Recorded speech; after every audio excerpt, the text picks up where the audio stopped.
Qui suis-je? Messieurs, pardon, mais je ne me souviens plus de qui je suis, dit Blob à un passant qui fait une grimace et s'éloigne. Blob se dirige vers une dame âgée qui se trouve devant un magasin. « Une pièce, s'il vous plaît.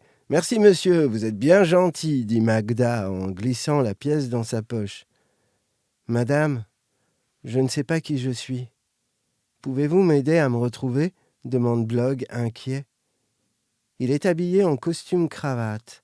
Il tient un attaché-case. Magda respire son parfum. Elle fait un pas en arrière. « Tu vois pas que je suis occupé, là ? Tu ne vois pas que je suis en train de gagner ma vie, moi ?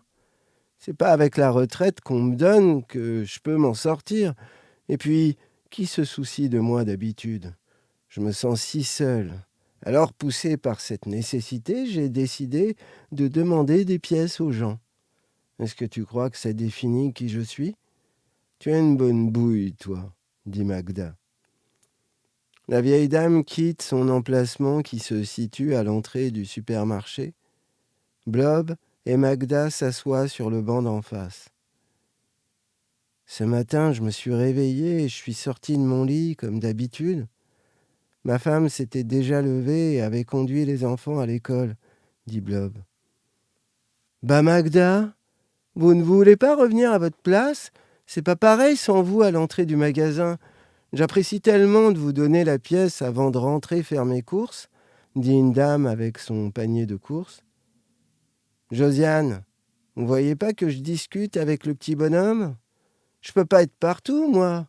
Vous me donnerez votre pièce demain. Ça en fera 2, dit Magda en souriant. Ah, c'est comme ça. Après tout ce que j'ai fait pour vous. C'est un monde, non ? Dit Josiane en entrant dans le magasin. Je suis désolé, je vous fais perdre de l'argent. Mais c'est que je sais pas qui je suis. Je sais ce que j'ai fait, j'ai pris ma douche, et en m'habillant, en prenant mon petit déjeuner, en montant dans ma voiture, cette seule question me trottait dans la tête. C'est venu tout d'un coup, et ça ne me lâche plus. Voyez ? Dit Blob. Les clients se massent devant le magasin. Ils cherchent partout Magda. Ils regardent leur montre. « Mais bon sang, qu'est-ce qu'elle fait ?» dit un jeune homme. « Moi, je lui avais réservé cette pièce, » dit la jeune fille. « Attendez, vous n'êtes pas les seuls. Mais pour qui vous vous prenez ?» proteste un autre jeune homme. « C'est moi qui l'ai vue la première, » dit une femme avec ses 2 enfants. « Oh, que se passe-t-il ici ? Vous bloquez l'entrée du magasin, » dit le manager du supermarché. Tout le monde se tourne vers Magda et Blob. Magda a pris Blob dans les bras et lui fredonne un petit chant sans parole. Elle le berce. Les clients poussent le manager en avant. « Magda, il faut que tu reviennes, on a besoin de toi, » dit le manager.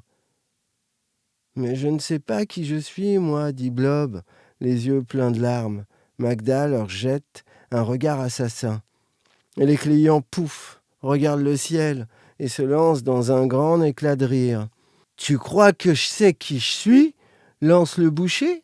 « Pourquoi j'achète ?» réplique une dame. « Pourquoi je vends ?» dit le manager. « Je pourrais faire des réserves et pas venir tous les jours, » dit une étudiante. « On pourrait se saluer dans les rayons au lieu de faire comme si les autres allaient nous piquer nos produits, » dit un homme très bien habillé. « Il a raison.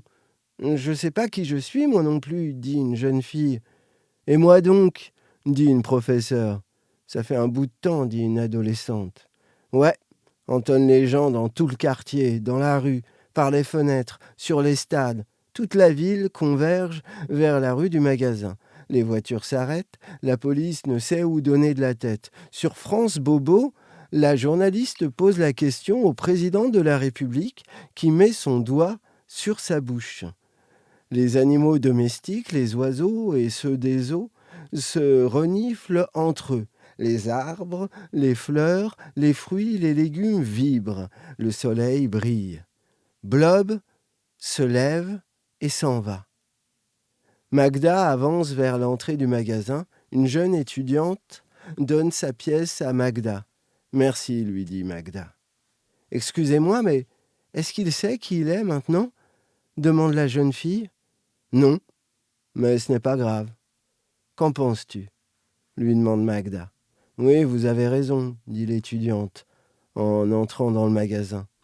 Et la ville, le pays, reprennent leur journée, comme si la question n'avait jamais été posée. Quant à Blob, rien n'est dit que demain, un autre jour, sans crier gare, il ne se repose la question. Peut-être que cette fois-ci, il sera déterminé à obtenir une réponse.